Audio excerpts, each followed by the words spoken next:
Good morning student. व्यवसाय प्रबंध के क्लास 12 कॉमर्स में एमसीक्यू पार्ट 3 में नए क्वेश्चन लेकर फिर से आया हूं। तो आगे बढ़ते हैं और देखते हैं नए प्रश्न को।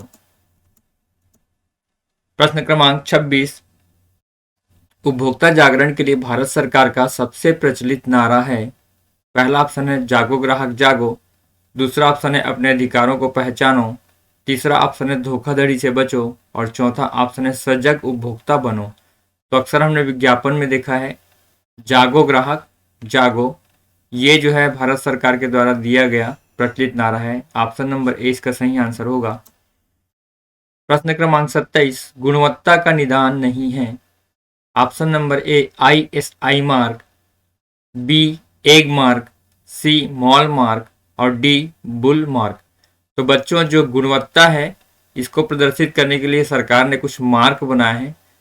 तो इसमें से ISI मार्क ये निदान है, एग मार्क भी इसका निदान करता है और माल मार्क भी किसी वस्तु की गुणवत्ता को बताता है, जबकि बुल मार्क ऐसा कोई भी मार्क नहीं है। तो इसका सही जवाब हो जाएगा ऑप्शन नंबर डी। प्रश्न क्रमांक 28। उपभोक्ता राष्ट्रीय फोरम में अपील कर सकता है। आपको यहाँ पर कितने दिनों में अपील की जा सकती है इसके संबंध में प्रश्न पूछा गया है। 20 दिनों के अंदर, 30 दिनों के अंदर, 15 दिनों के अंदर, कभी नहीं। स्टूडेंट्स, जो उपभोक्ता फोरम होता है वो 3 प्रकार के मंचों पर कार्य करता है। सबसे पहला होता है जिला स्तर पर जिला स्तरीय मंच, और जिला स्तरीय मंच पर निराकरण न होने पर किसी समस्या को हम राज्य स्तर के मंच पर ले आते हैं, और यहाँ पर भी समस्या का निदान ना हो तो जो राष्ट्रीय स्तर का मंच होता है हम वहाँ पर अपनी समस्या को लेकर जाते हैं। तो आपसे सवाल ये पूछ रहा है कि जब राज्य स्तरीय उपभोक्ता मंच पर समस्या का निवारण ना हो तो कितने दिनों के भीतर आपको यह राष्ट्रीय मंच पर ले जाना चाहिए। तो इसका सही ऑप्शन है ऑप्शन नंबर बी, 30 दिनों के अंदर। अगला प्रश्न है उपभोक्ता शोषण के प्रमुख कारण हैं। पहला सूचना का अभाव, दूसरा वस्तुओं की सीमित आपूर्ति, तीसरा उपभोक्ताओं की अज्ञानता और चौथा इनमें से सभी। तो ये जो तीनों कारण हैं इनके होने से उपभोक्ता क्या होता है, शोषित होता है। इस प्रश्न का सही जवाब होगा इनमें से सभी। अगला प्रश्न है उपभोक्ता संरक्षण पारित हुआ था। पहला ऑप्शन है सन 1786 में, दूसरा ऑप्शन है 1686 में, तीसरा ऑप्शन है 1986 में, चौथा ऑप्शन है 1486 में।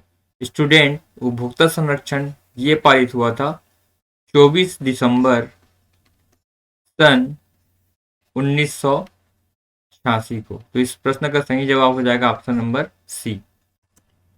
उपभोक्ता विवादों के निपटारे की व्यवस्था तंत्र है। कुछ प्रश्न पहले मैंने बताया था। इसका ऑप्शन है एक स्तरीय, द्वितीय स्तरीय और तृतीय स्तरीय और 4 स्तरीय। तो इसका सही जवाब हो जाएगा त्रिस्तरीय। अभी थोड़ी देर पहले मैंने बताया था कि किस प्रकार पहला मंच होता है जिला, दूसरा मंच होता है राज्य स्तरीय और तीसरा मंच होता है राष्ट्रीय स्तरीय। इसलिए सही ऑप्शन होगा ऑप्शन नंबर सी। आगे बढ़ते हैं। उपभोक्ता राष्ट्रीय फोरम में कौन शिकायत दायर नहीं कर सकता। शिकायत नहीं दायर कर सकते इसके संबंध में पूछा गया है।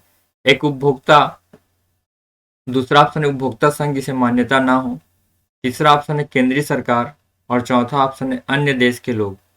तो स्टूडेंट्स, जो उपभोक्ता राष्ट्रीय फोरम है इसमें एक उपभोक्ता शिकायत दर्ज कर सकता है। उपभोक्ता संघ जिसे मान्यता हो या ना हो ये भी शिकायत दर्ज कर सकता है। केंद्र सरकार भी शिकायत दर्ज कर सकती है। इसमें केंद्र सरकार के साथ राज्य सरकार का भी उल्लेख है, लेकिन अन्य देश के लोगों का उल्लेख नहीं है। इस प्रकार इस प्रश्न का सही उत्तर होगा option number D. Question number 35। उपभोक्ता संरक्षण अधिनियम के अंतर्गत विवाद आते हैं। पहला कंपनी के अंश बेचने संबंधी विवाद, दूसरा दंडित प्रकृति के विवाद, तीसरा विक्रेता द्वारा खराब माल के विक्रय संबंधी विवाद और चौथा है रोजगार संबंधित विवाद। तो इस प्रश्न का सही जवाब हो जाएगा ऑप्शन नंबर सी, विक्रेता के द्वारा खराब माल के विक्रय संबंधी विवाद। प्रश्न क्रमांक 35। बैंकों से अधिविकर्ष की सुविधा उपलब्ध होती है। अधिविकर्ष अर्थात आपका ओवरड्राफ्ट। पहला ऑप्शन है चालू खातों पर, दूसरा ऑप्शन है मियादी जमा खातों पर, तीसरा ऑप्शन है बचत खातों पर और चौथा है इनमें से सभी पर। तो इस प्रश्न का सही जवाब हो जाएगा ग्राहकों को केवल चालू खाते पर बैंक से अधिक कर्ज की सुविधा प्राप्त होती है। अगला प्रश्न है व्यापारिक साख स्रोत है, किस प्रकार का स्रोत है ये पूछा है। पहला दीर्घकालीन वित्त का, दूसरा मध्यकालीन वित्त का, तीसरा अल्पकालीन वित्त का, चौथा इनमें से कोई नहीं। इसका सही जवाब हो जाएगा व्यापारिक साख जो है वो एक प्रकार का दीर्घकालीन वित्त का स्रोत है। प्रश्न क्रमांक 37 व्यवसाय के आर्थिक वातावरण को प्रभावित करती है। पहला आर्थिक नीति, दूसरा आर्थिक प्रणाली, तीसरा आर्थिक विकास, चौथा यह सभी। तो व्यवसाय के आर्थिक वातावरण को आर्थिक नीति, प्रणाली और विकास तीनों प्रभावित करता है, इसलिए इसका सही उत्तर हो जाएगा ऑप्शन नंबर डी। प्रश्न क्रमांक 38 एक निजी कंपनी की स्थापना के लिए सदस्यों की न्यूनतम संख्या है। Option number A 2, option number B 3, option number C 5 और ऑप्शन नंबर डी 8। तो जो कंपनी लॉ है, जो कंपनी एक्ट वर्तमान में सन 2013 प्रचलित है, इसके पहले सन 1956 प्रचलित था।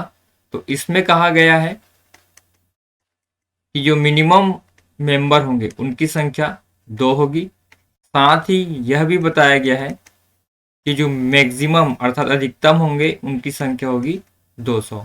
तो इस प्रश्न का सही जवाब हो जाएगा option number A 2। Question number 39 Bharat में व्यापार के वैश्वीकरण का प्रभाव हुआ। वैश्वीकरण जिसे हम भूमंडलीकरण भी कहते हैं, और भूमंडलीकरण का सामान्य अर्थ क्या था, संपूर्ण विश्व में व्यापार को सुगम बनाना। ऑप्शन नंबर ए उत्पादन के आकार में वृद्धि, ऑप्शन नंबर बी अंतर्राष्ट्रीय व्यापार में वृद्धि, ऑप्शन नंबर सी प्रत्यक्ष विदेशी विनियोजन में वृद्धि, ऑप्शन नंबर डी इनमें से सभी। तो जब भूमंडलीकरण या वैश्वीकरण होता है तो उत्पादन के आकार में वृद्धि होती है, अंतर्राष्ट्रीय व्यापार में भी वृद्धि होती है और प्रत्यक्ष विदेशी विनियोजन में भी वृद्धि होती है। तो इसका सही जवाब हो जाएगा इनमें से सभी, option number D. Question number 40 मेरी संपत्ति, कारखाना सब कुछ ले जाओ, मेरे लिए मेरा संगठन छोड़ दो, मैं अपने व्यापार को पुनः उसी स्थिति में खड़ा कर दूंगा। इसके ऑप्शन है option number A Henry Fayol, option number B F W. Taylor, option number C Henry Ford, option number D Urwick. तो यह परिभाषा दी थी option number C Henry Ford ने। अगला प्रश्न है योजना के निम्न में से कौन से उद्देश्य हैं। योजना का तात्पर्य आपके प्लानिंग से पूछ रहा है। ऑप्शन नंबर ए पूर्वानुमान, ऑप्शन नंबर बी निश्चित लक्ष्यों को स्थापित करना, ऑप्शन नंबर सी मितव्ययिता और ऑप्शन नंबर डी उपर्युक्त सभी। तो योजना जो बनाई जाती है इसमें पूर्वानुमान, लक्ष्यों को स्थापित करना और मितव्ययिता तीनों शामिल होता है, इसलिए इसका ऑप्शन हो जाएगा ऑप्शन नंबर डी उपर्युक्त सभी। क्वेश्चन नंबर 42 वित्तीय नियोजन को निर्धारित करने वाले घटक हैं, अर्थात जो हम फाइनेंस को लेकर प्लानिंग करते हैं उसको निर्धारित कौन करता है। पहला ऑप्शन है व्यवसाय की प्रकृति, दूसरा ऑप्शन है जोखिम की मात्रा, तीसरा ऑप्शन है पूंजी की लागत और चौथा ऑप्शन है सभी। स्टूडेंट वित्तीय नियोजन को निर्धारित करने के लिए व्यवसाय की प्रकृति, जोखिम की मात्रा, पूंजी की लागत तीनों ही निर्धारित करने वाले घटक होते हैं, इसलिए इस प्रश्न का सही ऑप्शन होगा ऑप्शन नंबर डी सभी। क्वेश्चन नंबर 43 संपूर्ण पूंजी में ऋण के अनुपात को कहते हैं। पहला ऑप्शन वित्तीय उत्तोलन, दूसरा ऑप्शन है पूंजी ढांचे, तीसरा ऑप्शन है व्यापारिक नीति, चौथा ऑप्शन है कोई नहीं।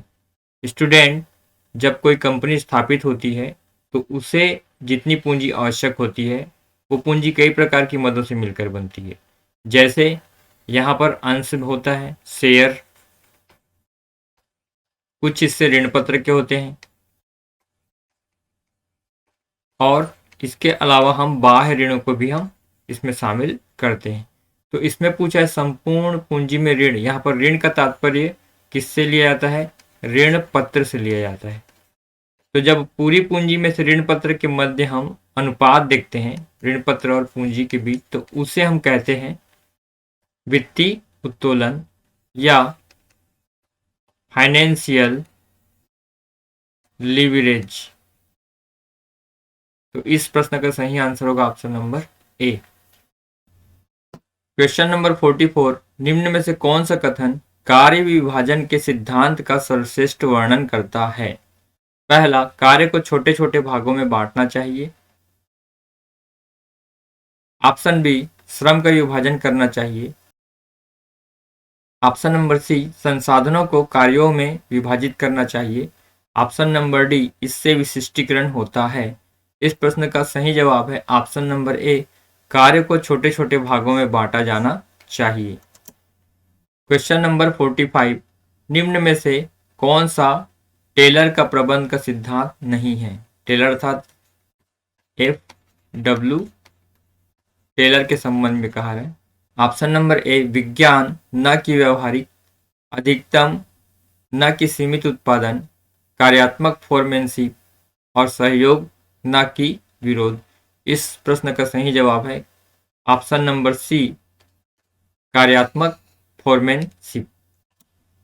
अगला प्रश्न है, निम्न में से कौन सा कथन मानसिक क्रांति का भली भांति वर्णन करता है? ऑप्शन ए, इसमें रुझान में परिवर्तन निहित है। ऑप्शन नंबर बी, प्रबंधक एवं श्रमिकों को खेल नहीं खेलना चाहिए। ऑप्शन सी, प्रबंध एवं कर्मचारी दोनों को एक दूसरे की आवश्यकता होती है। और ऑप्शन नंबर डी, श्रमिकों को और अधिक मजदूरी मिलनी चाहिए। तो मानसिक क्रांति का संबंध आपके सहयोगात्मक सकारात्मक व्यवहार से है। तो इसमें ऑप्शन नंबर जो सी है, जिसमें प्रबंध और कर्मचारी एक दूसरे के पूरक होते हैं, ये कहा है, इसलिए इसका सही जवाब हो जाएगा option number C. Question number 47, किसी कार्य को करने के लिए प्रबंध को एक सर्वश्रेष्ठ मार्ग चुनना चाहिए। वैज्ञानिक प्रबंध की कौन सी तकनीक को इस वाक्य में परिभाषित किया गया है? ऑप्शन ए, समय अध्ययन। ऑप्शन बी, गति अध्ययन। ऑप्शन सी, थकान अध्ययन। ऑप्शन डी, पद्धति अध्ययन। इस प्रश्न का सही जवाब होगा ऑप्शन नंबर डी, पद्धति अध्ययन। क्वेश्चन नंबर 45, निम्न में से क्या नियोजन क्रिया का अंग नहीं है? अंग नहीं है पूछा है। किस क्रिया का? प्लानिंग का। पहला ऑप्शन है पूर्वानुमान, दूसरा ऑप्शन है लक्ष्य निर्धारण, तीसरा ऑप्शन है वैकल्पिक योजना, चौथा ऑप्शन है निर्देशन। निर्देशन अर्थात इसे हम डायरेक्शन के नाम से भी जानते हैं। निर्देशन जो है वो वास्तव में क्या है? ये प्रबंध का एक कार्य है, जबकि जो अन्य है पूर्वानुमान लगाना, लक्ष्य निर्धारण करना और वैकल्पिक योजना, ये तीनों ही प्लानिंग का हिस्सा है। इसलिए इसका सही जवाब हो जाएगा option number D. Question number 49, जहां हम हैं और जहां हम जाना चाहते हैं उसके बीच की दूरी को पाटता है। नंबर 1 नियंत्रण, नंबर बी प्रबंध, नंबर सी संगठन और नंबर डी नियोजन। हम जहां हैं और जहां जाना चाहते हैं इसकी दूरी को पाटता है नियोजन अर्थात प्लानिंग। इसका सही जवाब हो जाएगा option number D. MCQ part 3 का अंतिम प्रश्न है, निम्न में से क्या धनात्मक अभिप्रेरण नहीं है? प्रश्न को समझेंगे, धनात्मक नहीं है अर्थात आपसे पूछा जा रहा है कि इनमें से अगर धनात्मक नहीं है तो क्या पूछा जा रहा है? आपसे ऋणात्मक पूछा जा रहा है। ऑप्शन नंबर ए, वेतन वृद्धि रोकना। ऑप्शन नंबर बी, वेतन वृद्धि। ऑप्शन नंबर सी, प्रशस्ति पत्र।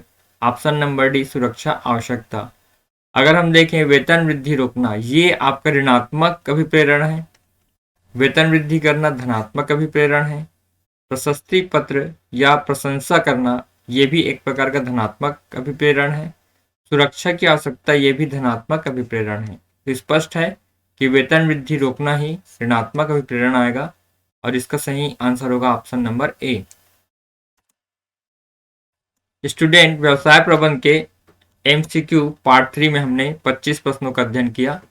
मैं ये बता देना चाहता हूँ कि जो पिछले 10 वर्ष हैं उसके ऑब्जेक्टिव को मैंने सिलेक्ट किया है। तो अगर इस वीडियो को आप ध्यान से देखेंगे तो कोई भी ऑब्जेक्टिव आपसे नहीं छूटेगा।